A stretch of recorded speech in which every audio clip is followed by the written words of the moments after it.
Hello मेरे प्यारे बच्चों, welcome to our YouTube channel कॉन्टेम्प्लायर। तो मेरे प्यारे बच्चों, आज हम लोग इस वीडियो में फंक्शन के जो टाइप पढ़ रहे थे आगे पढ़ेंगे। ठीक है, पिछले वाले वीडियो में हम लोग ग्रेटेस्ट इंटीजर, फ्रैक्शनल पार्ट और जो है एक्सपोनेंशियल फंक्शन, ये सारे फंक्शन सीख चुके थे।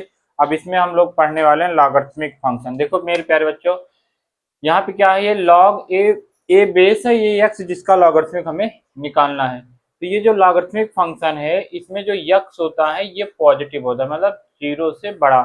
मतलब हम केवल पॉजिटिव नंबर का ही लॉगरिथमिक निकालते हैं अपने रियल कैलकुलस में। 11 12 में हम लोग केवल क्या करेंगे मेरे प्यारे बच्चों, एक्स की जो वैल्यू होगी वो क्या होगी, जीरो से बड़ी होगी। और जो हमारा बेस होता है वो भी क्या होगा, जीरो से बड़ा होगा। और बेस कभी वन नहीं होता। तो ये लॉग कब डिफाइंड होगा, जब जिसका लॉगरिथमिक निकाले वो पॉजिटिव है और जो बेस है वो भी क्या है, पॉजिटिव है, और बेस क्या नहीं है, वन नहीं है। समझ गए। अब जैसे मान लीजिए आपसे कोई पूछ रहा है, ये बताओ कब डिफाइंड है या फिर इसका डोमेन बताओ, तो लॉग के अंदर जो भी रहता है वो हमेशा पॉजिटिव होता है। तो यक्स ग्रेटर देन वन आ जाएगा, तो इसका डोमेन जो होगा वन से इंफिनिटी आ जाएगा। आई होप आपको बहुत अच्छे से समझ में आ गया ये लॉगरिथमिक फंक्शन का डोमेन किया, मतलब लॉगरिथमिक फंक्शन कब डिफाइंड है। जो जहां डिफाइंड होता है वही क्या होता है, आपका डोमेन कहलाता है। अब इसका ग्राफ, डोमेन तो सभी को याद हो गया भाई। इसका जो डोमेन होगा पॉजिटिव नंबर होगा, मतलब जीरो से बड़ा होगा। ये आ गया डोमेन। रेंज जो होता है इसका इनफाइनाइट होता है, मतलब रियल नंबर होता है, माइनस इनफाइनाइट से प्लस इनफाइनाइट कुछ भी होता है।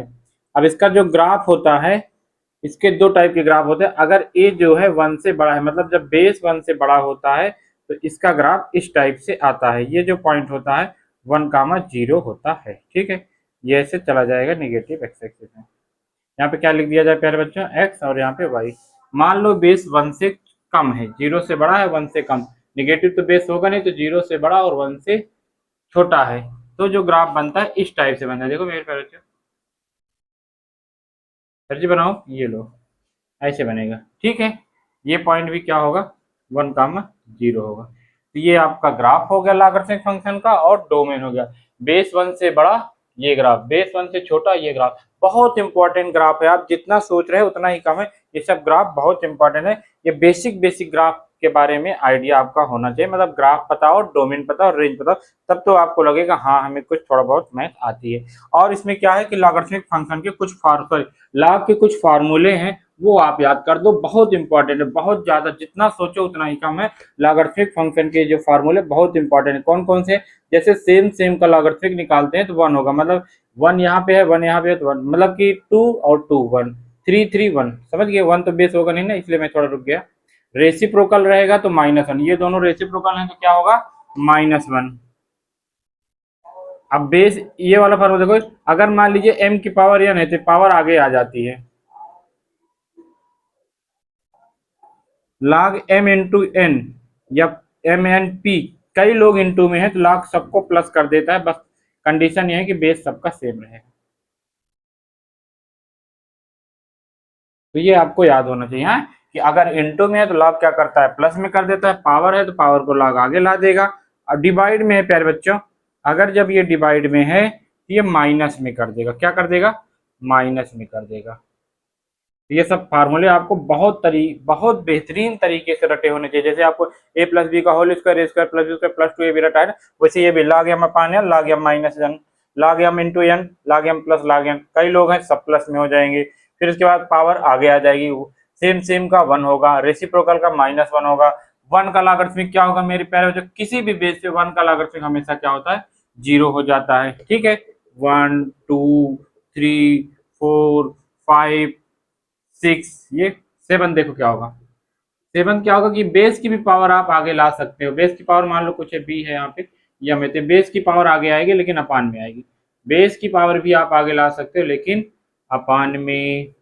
बेस चेंज फार्मूला, मतलब आपको कभी ऐसा लग रहा है इसका बेस बदलना है, क्या करना है, इसका बेस बदलना है। चलो भाई पकड़ के खींच लो, कैसे, ऐसे। तो बी नीचे आएगा, बी ऊपर है, ए नीचे आ जाएगा। हमने क्या कहा, ये बेस चेंज फार्मूला, मतलब आपको ऐसा लग रहा है कि बेस को बदलना है तो आप जो भी बेस रखना चाहो रख दो, लेकिन कंडीशन ये है कि जो बेस यहाँ रखोगे, जैसे मैंने ई रखा तो ई यहाँ पे, जैसे टू रखा तो टू यहाँ पे, मतलब दोनों बेस सेम होगा, तो इसको बोलते हैं बेस चेंज फार्मूला। सॉरी मेरे पेरे बच्चों, कितने हो गए, 8। ये सारे फार्मूले आपको एक साथ राइट होने चाहिए और इसके बाद रटे होने चाहिए। 8 के बाद क्या है मेरे प्यारे बच्चों, मान लो, क्या मान ले, ए लॉग ए एफ एक्स, बहुत इंपॉर्टेंट, बहुत इंपॉर्टेंट। देखो जैसे आप इसको 2 की पावर 3 है तो ये बेस होता है, क्या होता है, बेस। तो ये भी बेस, ये भी बेस है, जैसे ये दोनों बेस सेम है, यहाँ पे लॉग है तो इसका आंसर ओनली एफ एक्स आता है। ये कैंसिल हो जाता है, कितना आ जाता है, एफ एक्स आ जाता है। ये रटा होना चाहिए। मान लो if log log A X is equal to N है, तो ये जो x की वैल्यू है, x की वैल्यू होता है a की पावर n। ये बेस है ना, ये भी बेस है, तो बेस हमेशा बेस ही रहता है, पावर पे कौन चढ़ता है, n चढ़ जाता है। क्या सीखा आपने कि log a x equal to n है, तो x इज इक्वल टू क्या होगा, a की पावर n होगा। तो ये सारे फार्मूले आपको बहुत बेहतरीन तरीके से आपको याद होना चाहिए, ठीक है, सब एकदम रटा होना चाहिए लॉग के फार्मूले। जैसे मान लो आपको और कौन सा बता दो मेरे प्यारे बच्चों, एक ये भी फार्मूला लॉग बी सी, तो ये आपस में इंटरचेंज हो जाएंगे तो इसकी वैल्यू में कोई चेंज नहीं आता, ये सेम रहता है। तो ये सब आपको फार्मूले रटे होने चाहिए, ठीक है मेरे प्यारे बच्चों। मैं आशा करता हूँ कि आपको ये सारे 11 फार्मूले एकदम जबान पे रटे होने चाहिए, ठीक है। तो लॉगरिथमिक फंक्शन हो गए, ये इसके फार्मूले हो गए, तो आप लोग अच्छे से याद किए रहना। अब हम लोग मिलेंगे नेक्स्ट वीडियो में इनके क्वेश्चन के साथ।